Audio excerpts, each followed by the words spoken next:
El ingenio humano nos ha permitido acceder a los lugares más inhóspitos de la Tierra, e incluso más allá. Viajas a 25 veces la velocidad del sonido.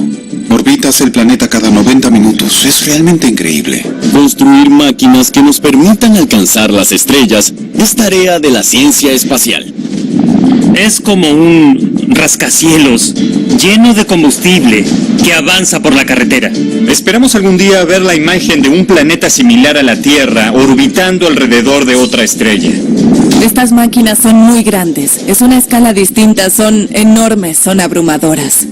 Empujan constantemente los límites de la tecnología, el diseño y hacia dónde podemos llegar como raza humana. Las máquinas colosales que hemos creado pueden superar cualquier idea alocada. Estas son realmente un milagro de la ingeniería, pero los ingredientes secretos que contienen les permiten realizar tareas alucinantes y a su vez hacer realidad nuestras ilimitadas ambiciones humanas. Ingeniería extrema. La Tierra es el único hogar de la humanidad. Sin embargo, intentamos llegar mucho más allá de nuestras fronteras terrestres. Es increíble salir, trabajar en el vacío del espacio. Es un duro contraste entre la belleza de la experiencia y la naturaleza del entorno en el que trabajas. Confiamos en la tecnología para sobrevivir. Desde que se lanzó el primer satélite artificial, el Sputnik, la carrera comenzó. Primero, el cosmonauta Yuri Gagarin abandonó la atmósfera terrestre. 4 años más tarde, Alexei Leonov realizó la primera caminata espacial. Y 4 años después, Neil Armstrong y Buzz Aldrin se convertirían en los primeros hombres en caminar sobre la Luna. Pero cada uno de los increíbles avances conllevaba una gran desventaja. Eran naves espaciales de un solo uso. Regresar a la atmósfera terrestre sin destruir el vehículo es algo muy difícil. Aunque podían traer de regreso a los astronautas, las fuerzas de reingreso eran tan grandes que inutilizaban la nave para misiones posteriores. Dado que el costo era literalmente astronómico, los ingenieros buscaron el santo grial de las máquinas espaciales: un diseño reutilizable. En lugar de caer al océano en pedazos como el gastado Apolo, debían deslizarse de regreso a una pista, como un avión. Un vehículo que pudiera despegar como un cohete pero aterrizar como un planeador ya era desconcertante. Pero además, las alas y trompa parecidas a las de un avión no debían incinerarse en el reingreso. El primer transbordador espacial lanzado el 12 de abril de 1981 fue el Columbia. Fue la primera nave espacial reutilizable. Durante los siguientes 30 años dominaron los vuelos espaciales. El transbordador espacial es la nave espacial más compleja jamás construida. Quizás la razón más importante que califica al transbordador espacial como una máquina colosal es el peso del lanzamiento. Son unas 2.000 toneladas provenientes de la Tierra que se elevan a la órbita terrestre más baja, viajan a 25 veces la velocidad del sonido y vuelven a entrar en la atmósfera de la Tierra con temperaturas que superan los 2.000 grados. Se deslizan de regreso al Centro Espacial Kennedy en Florida y finalmente aterrizan en la pista. Es una obra tecnológica notable. El transbordador en sí no solo puede llevar tripulación al espacio, también carga. Esa es la característica más notable del transbordador espacial, ya que pudo poner en órbita elementos de la Estación Espacial Internacional para que pudiéramos construirla. La usamos como base de investigación al poner un laboratorio para crear un centro de investigación de la vida en el espacio. El Atlantis fue uno de 6 transbordadores. Era casi idéntico a sus naves hermanas. En el 2011, el Atlantis aterrizó en su última misión. Aunque marcó el final del reinado de los transbordadores, su legado aún impacta hoy en día. No volvió a existir nada igual. Los transbordadores estaban compuestos de 3 secciones: el orbitador, el motor de tanques externos y los cohetes aceleradores sólidos, SRB en inglés. El orbitador es lo que comúnmente llamamos transbordador espacial. Puede albergar a una tripulación de 6 o 7 personas en misiones que duran desde 7 días hasta casi 2 semanas. El transbordador espacial tiene unos 37 metros de largo y 23 de envergadura. Antes de que pueda ser relanzada, esta nave gigante debe ser lanzada en primer lugar. Para poder llevar al espacio un vehículo que pesa más de 2.000 toneladas, necesitamos mucho impulso. Y proviene de los 3 motores principales del transbordador, los 2 cohetes aceleradores sólidos. Los motores principales funcionan con lo que se llama LH2, hidrógeno líquido. El hidrógeno como combustible son dos átomos de hidrógeno unidos en una molécula. La unión tiene mucha energía. Hay que juntar las moléculas lo más posible para tener mayor densidad. Se licúa, se enfría criogénicamente y entonces se obtiene esa fuerza increíble que eleva el cohete fuera del planeta. Las temperaturas que alcanza son asombrosas. Pueden llegar hasta los 3.300 grados Celsius. Como comparación, la superficie del Sol está a unos 5.500. El cohete genera más de la mitad de la temperatura de la superficie del Sol y ni siquiera es suficiente. En los primeros minutos de vuelo, los cohetes aceleradores sólidos proporcionan la mayor parte del impulso que necesita el transbordador para despegar. Los cohetes aceleradores sólidos producen 2.5 millones de kilogramos de empuje, aproximadamente el equivalente a 53 motores a reacción de un 747. Se trata de un impulso inmenso. Son los dispositivos más poderosos jamás producidos por la humanidad. A diferencia de la mayoría de los cohetes que se desarrollaron antes del transbordador, utilizan un combustible sólido, una mezcla de aluminio y perclorato de amonio. El aluminio es el combustible real y el perclorato de amonio es un oxidante. Ocurre una reacción entre los dos materiales y se produce el impulso. Una vez que encendemos los cohetes aceleradores sólidos es pura aceleración, nada los detiene. Una vez que se lanzan, no se pueden parar. El tanque principal del transbordador se comporta como los de las naves espaciales anteriores, ya que una vez que se gasta, los expulsan y cae a la atmósfera terrestre. Y como está sujeto al calor y a la presión del reingreso, se incinera instantáneamente. Pero los SRB fueron una novedad histórica.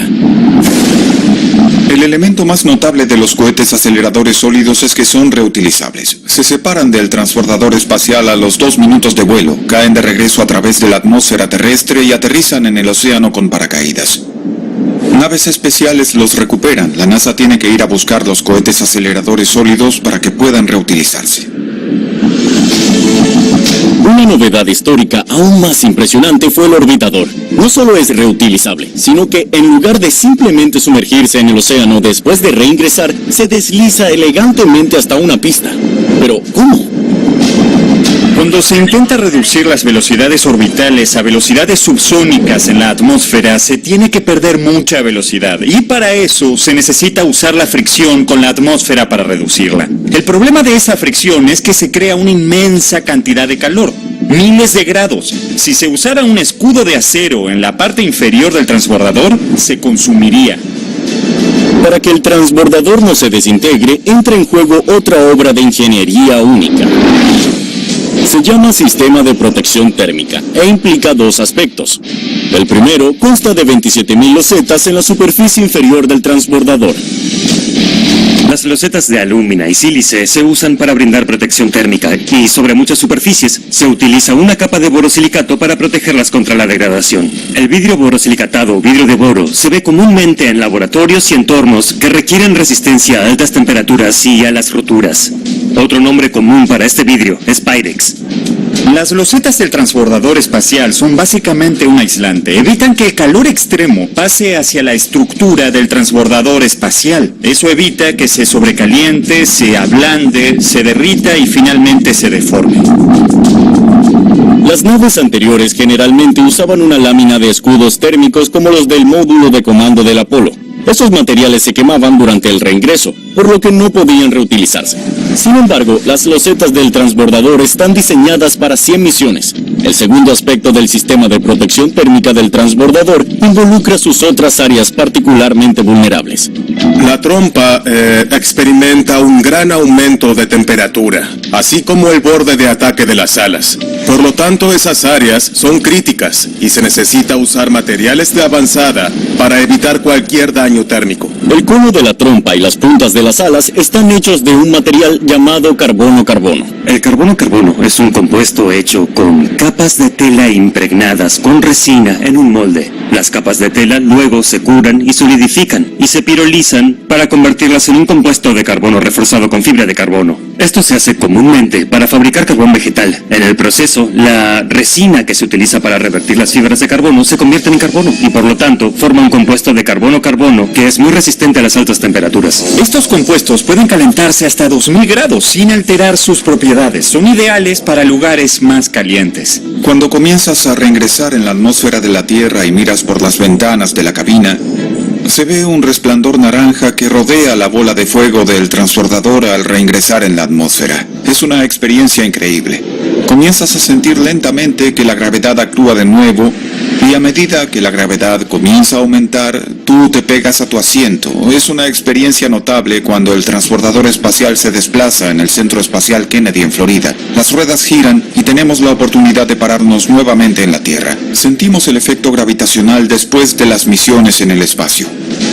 En total, la flota de estos transbordadores icónicos realizó la asombrosa cantidad de 135 misiones antes del aterrizaje final del Atlantis. Hicieron realidad la ciencia ficción, pero ni siquiera habrían despegado de no haber sido por otra máquina gigantesca. Tiene diferentes nombres: Oruga, el Transportador 2, el CT-2, pero comúnmente se lo conoce como la Oruga de la NASA. Es la máquina autopropulsada más grande del mundo. Es absolutamente increíble. Esta oruga de la NASA pesa casi 3.000 toneladas, lo que equivale a 15 estatuas de la libertad. Se trata de un equipo muy grande, pero aún más impresionante es que transporta 9.000 toneladas. Lo que pasa por mi mente cuando veo a la oruga en acción es que es siniestra y un poco aterradora. Por ejemplo, los 5 cohetes Saturno originales para los que las orugas fueron diseñadas tienen la altura de edificios de 36 pisos. Cuando las ves en acción, son como un rascacielos lleno de combustible para cohetes que se mueven por la carretera. ¿Se imaginan un error de diseño? Sería inestable, podría volcarse y provocar una explosión. La oruga necesita entregar su carga volátil con tanta delicadeza que ningún cable puede descolocarse. Debe ser tan suave que, a pesar del roce que provoca el peso, no se produce ni la más mínima chispa. Este es un viaje de menos de 10 kilómetros, pero hay muchísimo en juego. Pasaron años desarrollando, diseñando y construyendo el transbordador. Y está en una fábrica protegida, un lugar donde pueden trabajar en él. No está en la plataforma de lanzamiento en sí. Como unes todo, como transportas al transbordador. Ahí es donde entra en juego la oruga de la NASA. Es una máquina robusta y fuerte que atraviesa la Tierra para llevar el transbordador a la plataforma de lanzamiento. Tiene aproximadamente el tamaño de un campo de béisbol, 30 metros por 40. Pero no es para nada veloz. Cuando esta está completamente cargada, su velocidad máxima es de aproximadamente 1.6 kilómetros por hora. Un grupo de caminantes motivados podría sobrepasarla con facilidad. Desde 1965, la oruga ha cumplido un papel crucial en el programa espacial de Estados Unidos. El diseño de la oruga se basa en los equipos de minería. Fue diseñada para transportar el cohete Saturno V desde el edificio de ensamblaje de vehículos en el Centro Espacial Kennedy hasta la plataforma de lanzamiento. Nunca tuvieron una falla importante en 50 años de servicio. Para comprender la competencia de la oruga, primero hay que mirar hacia abajo. El vehículo se desplaza sobre conjuntos de 4 orugas, cada uno de los cuales tiene 2 orugas grandes. Hay 8 debajo. Cada conjunto de orugas es maniobrable y cada oruga tiene 57 eslabones o segmentos, cada uno de los cuales tiene 1 o 2 tacos para darle tracción en el suelo. Los enormes pies de la oruga distribuyen la fuerza sobre un área muy grande. El transbordador pesa mucho y presiona sobre el equipo, que también pesa mucho. Es un tanque realmente grande que necesita moverse de forma estable. Más allá del diseño de las piezas mecánicas, los ingenieros sabían que surgirían problemas con un sistema de combustible diésel convencional, ya que incluso el mejor auto deportivo diésel no puede evitar los movimientos. La oruga necesitaba algo diferente. El sistema de propulsión de la oruga de la NASA es una excelente combinación de diseño eléctrico y mecánico. Es un ejemplo de una transmisión diésel eléctrica donde el motor principal es diésel. De hecho, crea la energía inicial utilizando combustible diésel, pero acciona un alternador o un generador para crear electricidad, que luego se utiliza en un motor eléctrico que mueve el vehículo, porque es mucho más fácil controlar la velocidad, el arranque y parada de un motor eléctrico que controlar con suavidad un motor diésel. Pero a pesar de lo suave que es el sistema de transmisión, no se puede evitar el riesgo de incendio debido al peso total de la oruga. La fricción surge de una fuerza normal que empuja hacia abajo. Es una enorme fuerza normal, porque el transbordador, el cohete, la máquina misma está empujando hacia el suelo. Por lo tanto, la fricción puede generar y causar reacciones estáticas o la formación de chispas. La superficie sobre la que se desliza la máquina necesita pensarse para garantizar que no se encienda nada. Esa consideración dio como resultado la particular carretera de esta máquina. El camino de la oruga tiene unos 40 metros de ancho y una longitud de entre 6.5 y 8 kilómetros. No cualquier camino podría soportar el peso de un lanzacohetes móvil gigante y de la propia oruga. Debido a eso, la superficie del camino está formada por rocas de río especialmente seleccionadas. La piedra que viene de Alabama se lleva a Florida y se comprime para soportar el peso de la oruga. Se eligieron rocas del río Alabama por su dureza, redondez, composición esférica y resistencia a la abrasión. A pesar de parecer un tanto primitiva, fue la solución perfecta. La capa de roca de río facilita el viaje al actuar como un amortiguador natural. Esto ayuda a mantener a la oruga estable y suave mientras avanza hacia su destino. Y lo que es más importante, las rocas no provocan chispa. Debajo hay una capa de asfalto y un par de metros de piedra también. La superficie puede soportar 58.000 kilogramos, más de 45.000 kilos por metro cuadrado. La oruga es capaz de soportar el inmenso peso del vehículo que se mueve sobre ella sin demasiado desgaste. Durante gran parte del viaje, el camino está nivelado, pero cuando se acerca a la plataforma de lanzamiento, se enfrenta a otro peligroso desafío. Tiene que deslizarse por una pendiente de unos 5 grados.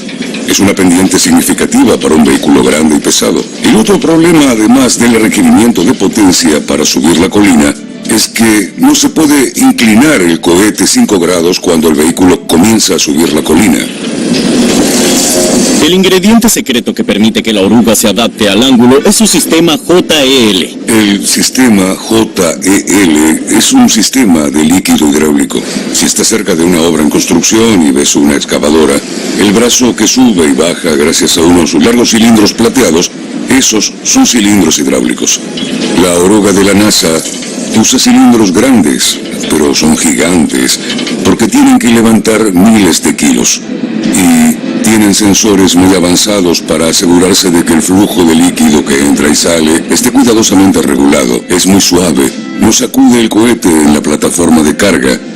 El movimiento es el correcto para adaptarse a la pendiente del suelo. Ese sistema hidráulico es otro factor clave para que la colosal máquina tenga éxito. Gracias a las máquinas, ahora podemos observar cosas desde el mismísimo espacio, no solo a través de las ventanas de los cohetes, sino a través de una de las estructuras más espectaculares jamás antes vistas. Desde el año 2000, los humanos han residido continuamente en la Estación Espacial Internacional o ISS, el objeto artificial más grande en el espacio. Este gigante pesa 420 toneladas, pero casi no pesa nada en el espacio. Y da la vuelta al planeta a más de 27.000 kilómetros por hora. No hay comparación. La ISS simplemente eclipsa cualquier otra cosa en tamaño con respecto a lo que hemos lanzado a la órbita terrestre baja. Para entender la escala, piensen en lo lejos que está, cuántos kilómetros se encuentra sobre la superficie terrestre, y se puede ver a simple vista cuando atraviesa el cielo. Es increíble. Cuando miras por las ventanas de la cúpula a la Tierra que pasa, y debido a la distancia entre la estación espacial y la Tierra, no parece que vayas tan rápido. Pero te das cuenta de que ver un amanecer y una puesta de sol cada 45 minutos significa que estás viajando aproximadamente 8 kilómetros por segundo. Estás viajando a 25 veces la velocidad del sonido. Giras alrededor del planeta cada 90 minutos. Ni bien los humanos llegamos al espacio, deseamos permanecer allí más tiempo. Y cuando la ISS nos lo permitió, nuestra capacidad para entender el espacio y a nosotros mismos ha avanzado drásticamente. Scott Kelly pasó un año en el espacio con su hermano gemelo Mark Kelly en la Tierra. Debe ser uno de los estudios de gemelos más importantes que ha tenido lugar en la historia. Como médico astronauta, el objetivo clínico para nosotros es ser capaces de comprender todos los cambios que ocurren y desarrollar soluciones que nos ayuden a explorar el espacio, pero también pensar en cómo podemos aplicar esas soluciones aquí en la Tierra para tal vez ayudar con problemas como la osteoporosis o la pérdida ósea por envejecimiento. Pero en primer lugar, ¿cómo conseguimos llevar algo tan colosal al espacio? ¿Y cómo lo hemos mantenido funcionando durante tanto tiempo en un entorno tan inhóspito cuando hay desechos espaciales y otras amenazas? Lo más importante, ¿cómo hemos podido mantener la vida humana a bordo de una nave que ha estado volando más tiempo del que ha vivido un tercio de nuestra población? Estos fueron los enormes obstáculos que los ingenieros de todo el mundo tardaron décadas en resolver. Una de las cosas que me asombran de la ISS es el grado sin precedentes de cooperación internacional que se necesitó incluso para ponerla en marcha. La idea inicial de las estaciones espaciales se remonta a la década del 70, cuando el programa espacial ruso comenzó a utilizar las estaciones espaciales Salyut. Eso se convirtió en la idea de la Estación Espacial Internacional. Desde el inicio, los diseñadores supieron que la estación tenía que ser modular, simplemente para poder elevarla fuera de la órbita terrestre. Comenzamos la construcción en 1998 y fue una experiencia notable lanzar los primeros elementos a bordo del transbordador espacial, comenzar a ensamblar la estación en el espacio y luego enviar a los primeros humanos a vivir a bordo en el año 2000. El 2 de noviembre del año 2000, el astronauta Bill Sheffer y los cosmonautas Yuri Gitsenko y Sergei Krikalev se convirtieron en la primera tripulación en vivir en la única y primera estación espacial de la humanidad.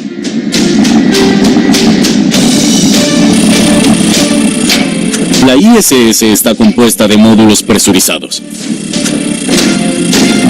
Además, tiene 4 pares de alas con paneles solares.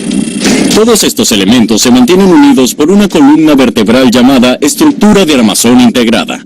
Lo primero que piensas como ingeniero en estructuras es un sistema de vigas que nos permita montar cosas para abarcar diferentes formas de sostener diferentes pesos. Se necesita una cantidad increíble de energía para romper la atracción gravitacional de la Tierra. Todo lo que ponemos en el espacio debe diseñarse y fabricarse para que sea liviano, pero lo suficientemente fuerte como para soportar los rigores del espacio. La estructura de armazón integrada de la ISS está hecha de acero inoxidable, aluminio y titanio. Son materiales muy duros, muy fuertes.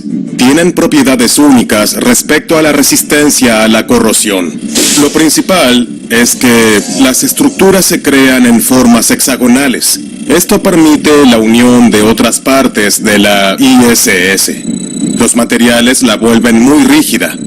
A medida que se mueve en órbita, ayuda a compensar las desviaciones que surgen como resultado de la atracción gravitatoria y las vibraciones y otros tipos de desviaciones que ocurren en la ISS. Prácticamente todos los sistemas de la ISS se unen como piezas de Lego a la columna fuerte pero versátil, y eso evita que se derrumbe hacia la Tierra.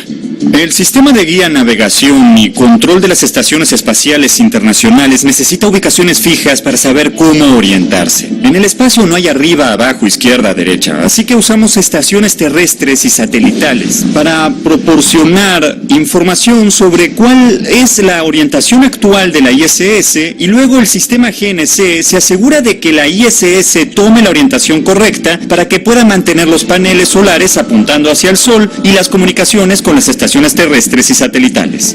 Además, también se unen giroscopios de control de momento o CMG.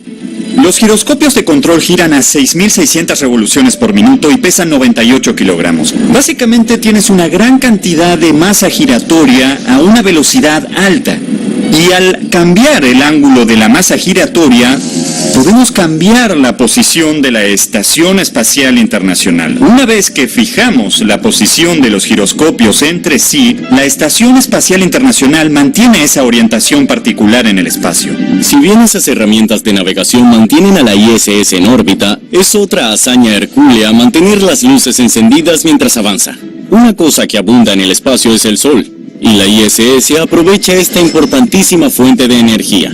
La fuente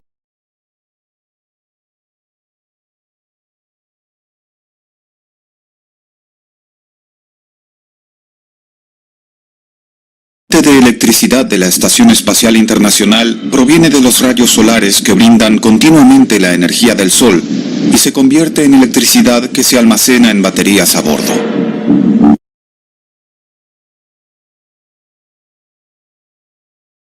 Hay 4 conjuntos de paneles solares en la estructura de armazón integrada. Con una envergadura de 73 metros, genera de 84 a 120 kilovatios por día. Es suficiente para alimentar 40 casas. En total, hay alrededor de 260.000 células solares en un panel solar. Cubre un área de 2.500 metros cuadrados. Eso es la mitad de un campo de fútbol. En mi primera caminata espacial, que fue junto a los paneles solares en el estribor de la estación, recuerdo mirar por encima del hombro la gran distancia del panel solar, pensar en lo grande, lo increíble que es y que lo movemos para capturar la energía del sol. Las células solares son fotovoltaicas. Están hechas de trozos de silicona purificados, que convierten la energía infrarroja del sol en corriente continua. Si bien la energía proporcionada por el sol es gratuita y abundante, esta tiene un gran inconveniente. Algunos dicen que el espacio es un ambiente de extremos y quizás el mejor ejemplo serían las variaciones de temperatura que experimentamos cuando vivimos a bordo de la estación. La temperatura puede ser muy fría, de menos 160 grados Celsius durante la noche, y luego durante el día, cuando sale el sol, puede subir a alrededor de 120 grados Celsius. Es una increíble fluctuación de temperatura. Necesitas una forma de sacar el calor de la estación porque tiene que ir a alguna parte. Si no enfrías, se sigue calentando y te cocinas. No son solo los humanos los que necesitan control de temperatura. Muchos de los materiales de la ISS también, y las grandes fluctuaciones podrían tener graves consecuencias. Uno de los mayores problemas que tiene la ISS es mantener la temperatura. Tiende a querer acumular calor y en el espacio no podemos deshacernos del calor por transferencia. Hay vacío. No podemos perder calor por conducción a la atmósfera porque no hay. No podemos usar ventiladores en los radiadores para enfriarlos.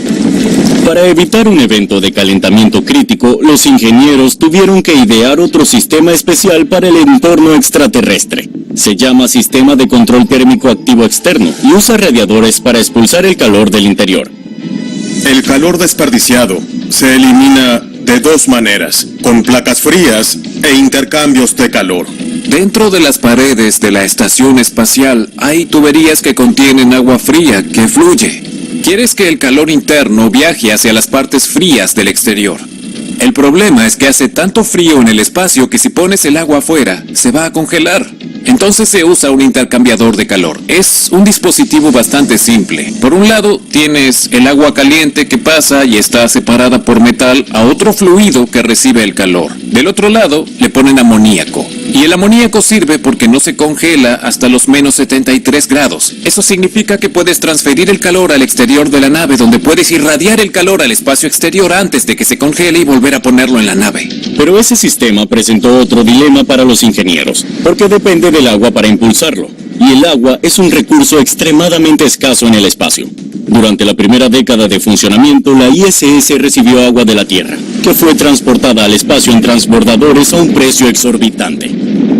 Es muy difícil llevar cosas de la Tierra al espacio. Imaginen ir a un apartamento donde hubo personas viviendo durante los últimos 21 años, pero que van rotando. Es una instalación cerrada. Debemos reciclar y reutilizar el agua a bordo de la estación espacial. El sistema de agua es notable porque, por supuesto, cuando respiramos, el aire que expulsamos es aire humidificado. Toda la humedad en el aire se condensa en las superficies. Recuperamos esa agua condensada. Recuperamos el agua del retrete. Se llama sistema de contención de residuos. Todo eso entra en un sistema de purificación especial que filtra partículas, elimina bacterias y al final obtenemos agua pura. El sistema a bordo que nos permite vivir con éxito en el espacio es lo más parecido a un sistema de circuito cerrado. En el 2010 se resolvió el problema de transportar agua al espacio cuando se instaló un sistema Sabatier relativamente económico para ayudar con el circuito cerrado de la ISS en lo que respecta al oxígeno y el agua. Originalmente desarrollado por el químico francés ganador del premio Nobel Paul Sabatier, el sistema utiliza un catalizador que reacciona con dióxido de carbono e hidrógeno para producir agua. Debido a que el dióxido de carbono y el hidrógeno ya están en el lugar, en vez de desecharse, los productos químicos se reutilizan para producir valiosa H2O, lo que a su vez evita que se necesite recibir este recurso. El método de la ISS para generar oxígeno también está vinculado al sistema Sabatier. 6 astronautas necesitan mucho oxígeno. En la ISS está el sistema de recuperación de agua. Por supuesto, parte del agua se usa para beber y lavar, pero también sirve para generar oxígeno. El mecanismo para lograrlo se llama electrólisis. Haces pasar corriente eléctrica a través del agua y puedes dividirla en sus gases constituyentes, hidrógeno y oxígeno. El oxígeno, por supuesto, es lo que se suma al aire respirable que necesitan los astronautas. La energía, el agua y el oxígeno son cruciales para mantener la vida en la ISS. Pero incluso cuando todas las tecnologías funcionan a la perfección, los pasajeros aún enfrentan una amenaza constante, porque la enorme máquina en la que se encuentran no es el único objeto que existe. Desde 1957 ha habido miles de lanzamientos espaciales, y con el tiempo se han acumulado fragmentos de cohetes y satélites en órbita alrededor de la Tierra. Si bien se pueden evitar los residuos grandes gracias al control de tierra, no es el caso de los escombros más pequeños, de los cuales hay mucho de qué preocuparse. Los científicos creen que existen más de 100.000 objetos que varían entre 1 y 10 centímetros de diámetro. Son pequeñas partículas que viajan a 25 veces la velocidad del sonido. Gotas de pintura, cosas del tamaño de una aspirina, tienen la energía de un automóvil que se mueve a 50 kilómetros por hora. Son cantidades asombrosas de energía. En mi segunda caminata espacial trabajaba en el centro de la estación espacial y vi un hoyo en la estructura que se produjo cuando un micrometeoroide o un trozo de escombro orbital golpeó la estación espacial. Parecía que alguien había tomado una pistola y disparado a través del aluminio de la estación espacial. Te recuerda que si impactan en la Estación Espacial Internacional podría causar despresurización, incluso podríamos tener que abandonarla. La basura espacial más pequeña podría tener un impacto gigantesco en la estructura. Fue otro problema sin precedentes que los ingenieros tuvieron que superar, y resultó ser una de las características más innovadoras de la ISS. Necesitábamos proteger a los astronautas de los escombros que se mueven a velocidades excepcionales. Así surgió el escudo Whipple. Es un sistema multicapa. Así es como funciona. Cuando el objeto impacta en el escudo, las múltiples capas rompen el fragmento de escombros en trozos cada vez más y más pequeños.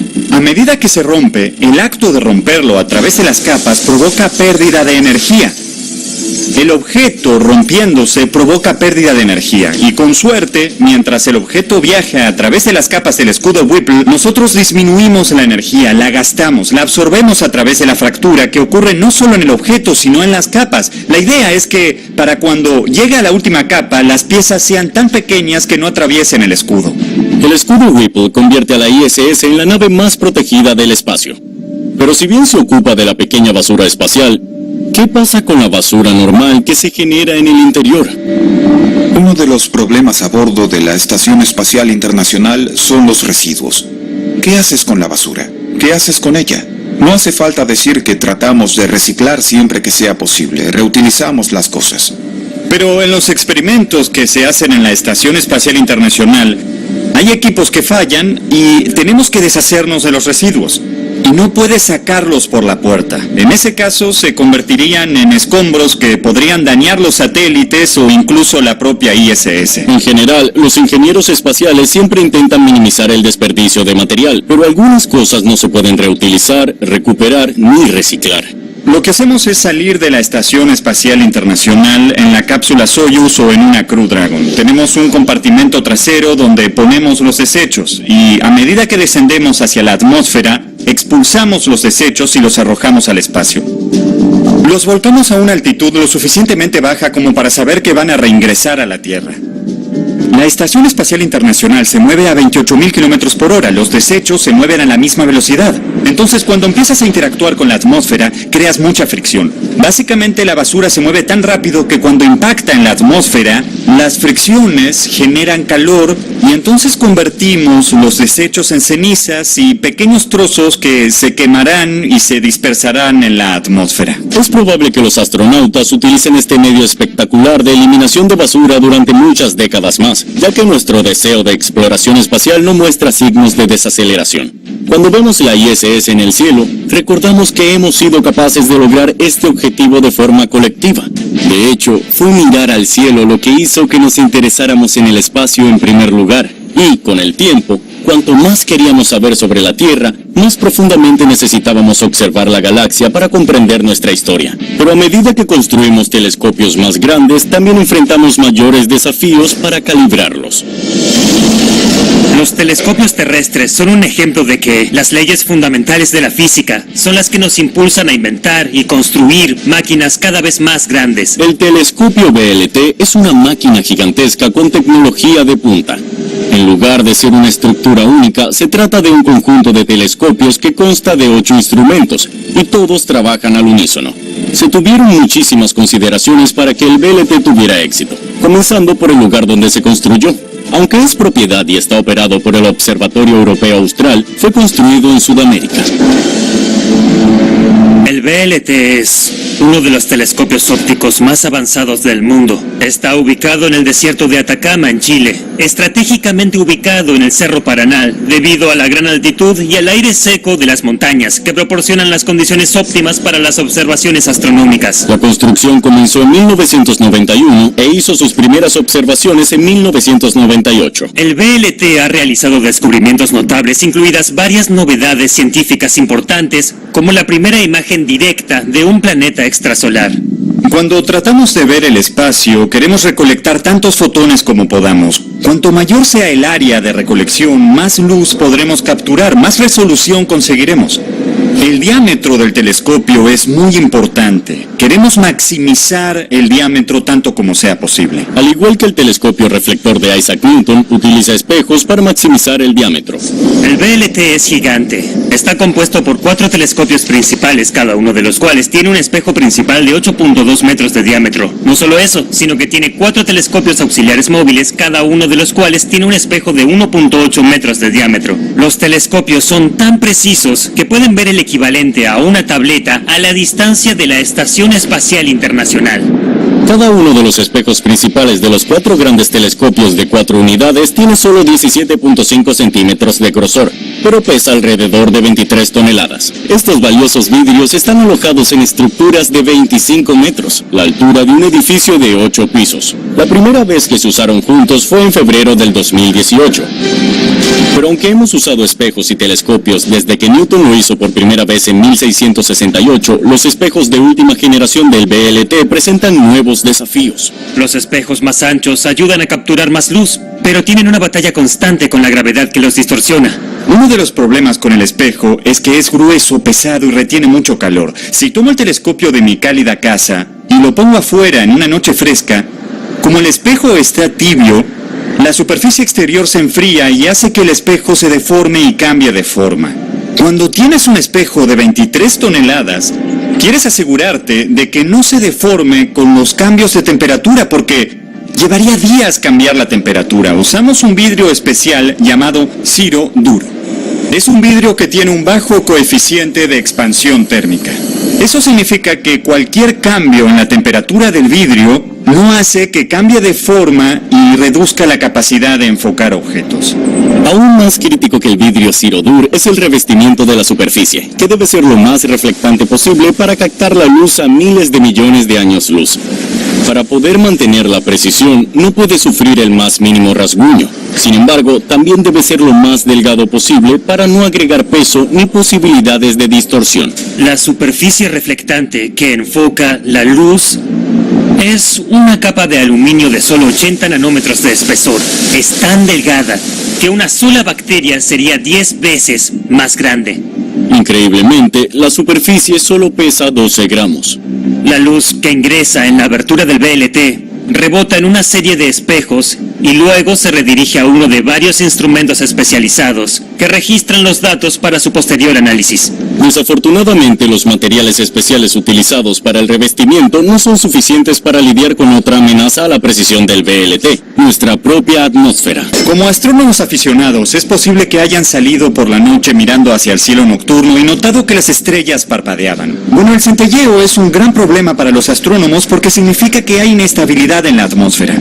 Básicamente, debido a los fuertes vientos y la mezcla de aire de diferentes temperaturas en la atmósfera, la luz que proviene de las estrellas se refracta. En realidad, la luz de la estrella se difracta a un punto diferente en la superficie de la Tierra y ya no se ve la luz.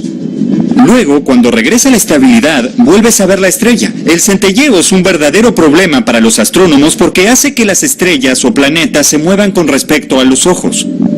Para corregir las distorsiones, los ingenieros tuvieron que idear una forma de que el VLT se corrigiera a sí mismo, y lo hace a través de su sistema de óptica adaptativa. El sistema usa computadoras para leer las distorsiones. Luego, la información se analiza con algoritmos que envían señales cientos de veces por segundo a 150 actuadores ubicados debajo de la superficie del espejo. En tiempo real, los actuadores empujan y jalan de la parte inferior de los espejos para corregir las imágenes. Los sensores ópticos adaptativos se basan en estrellas brillantes en el cielo para ayudar a calibrar el sistema. Desafortunadamente, a veces una sección del cielo no ofrece una estrella brillante de calibración. Entonces el VLT crea su propia estrella brillante. Y cómo crea su propia estrella brillante es quizás la característica más interesante del VLT: láseres. Al emitir 4 potentes láseres desde uno de los telescopios hacia el cielo, el VLT puede crear una estrella artificial. La luz del láser entra en contacto con los átomos de sodio en lo alto de la atmósfera, lo que hace que los átomos brillen.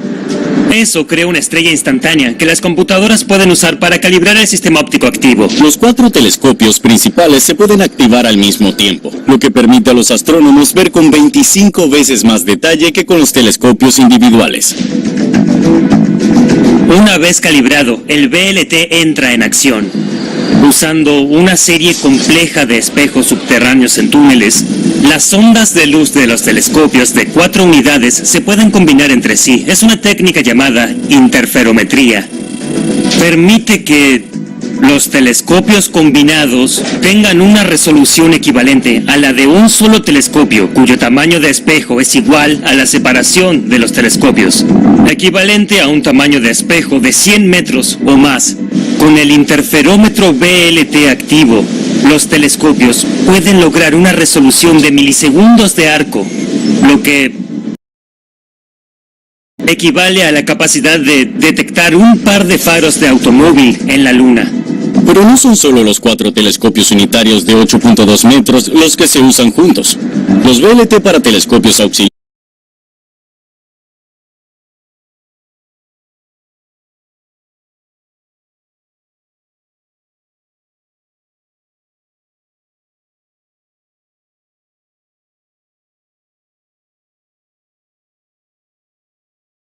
generación de telescopios. No muy lejos de allí ya se ha volado el suelo para hacer lugar para un visor aún más potente, el EELT. El EELT, el telescopio europeo extremadamente grande,